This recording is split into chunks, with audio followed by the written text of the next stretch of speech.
Namaskar. If someone in your family had done something great, if someone among your ancestors had done something horrible, if someone among your ancestors was a great scientist or an inventor, or if someone among your family was notorious, 5, 6, 10, 20 generations ago, those stories would be told and retold for generations, wouldn't it? Maybe not your parents, but you definitely have heard some of those stories from your grandparents when you were young, right? Look at the story of Rani and the hundreds of wives of the soldiers who died fighting Alauddin Khilji. That event was in 1302 AD, but the story is still told and retold. The point is, if there is something remarkable or horrifying in your family history, it is not forgotten for centuries. Has anybody in your family for the last 100, 200 years committed sati? I asked this question to a few people. The answer is always, not in my family. Always it is somewhere else. Or it's in the textbooks. Nothing more, nothing less. You know how rumors are spread, don't you? One person concocts a story and tells it to a few others with, I heard, or you know what, someone told me. It isn't a fact, it's fiction. It isn't told as the narrator's experience. It's told as a story told by another person about something that happened to a third person. Those who heard this concocted story pass it on in the same way. And before you know it, a concocted story becomes a fact told and retold by enough people. Concoction, a rumor, has become an accepted fact. Sati Pratha, the stick that is used to beat us Hindus, is one such pyramid scheme. Let us see why this is clearly atrocity literature. Try a Google search with the term number of sati events in British records. Within the AI overview, you will see William Carey noted 438 incidents within a 30-mile radius of Calcutta in 1803. By 1824, it became 335 in 15 districts and rose to 433 in 1825. You try a slightly different phrase, number of sati instances in British parliamentary records.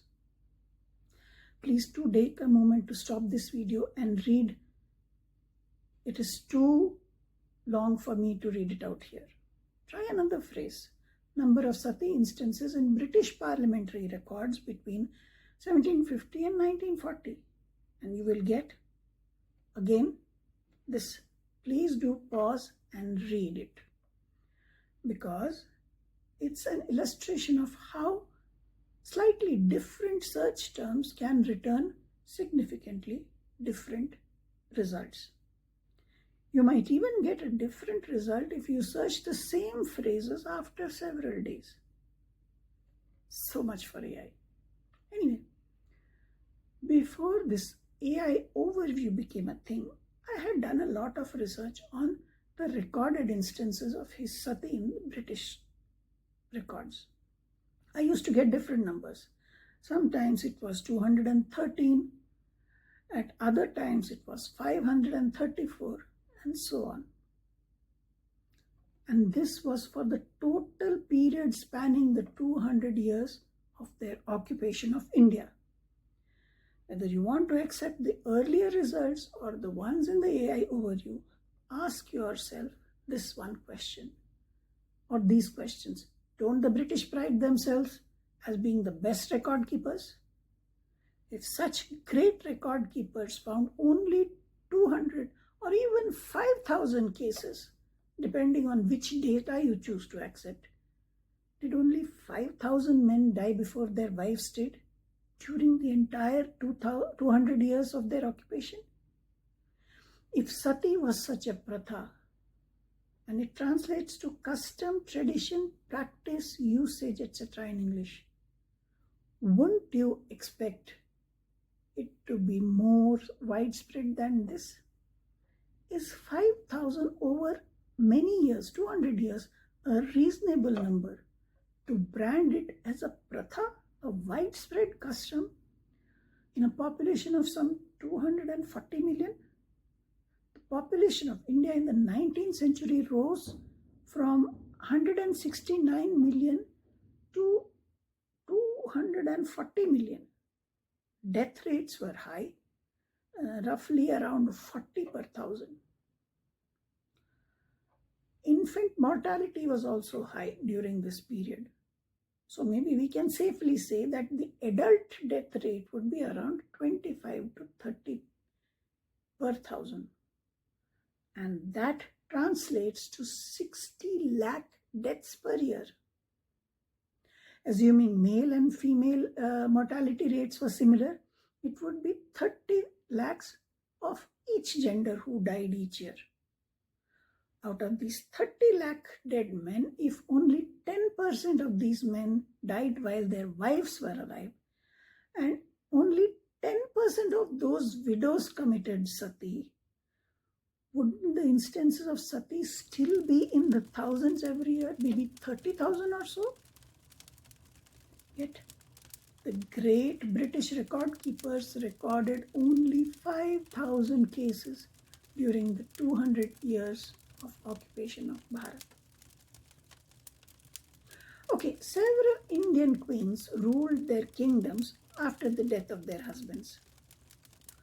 Rani, Durgavati, Kelladi Chennamma, Ahilyabai, Holkar, just to name a few, all led their kingdoms and defended them against invaders after their husbands died. If sati was such a widespread pratha, how come these queens ruled and protected their kingdom after the death of their husbands? And this is in the 16th, 17th and 18th centuries. Or think of the Ramayana. Why did King Dashrath's 3 wives not immolate themselves on his funeral pyre?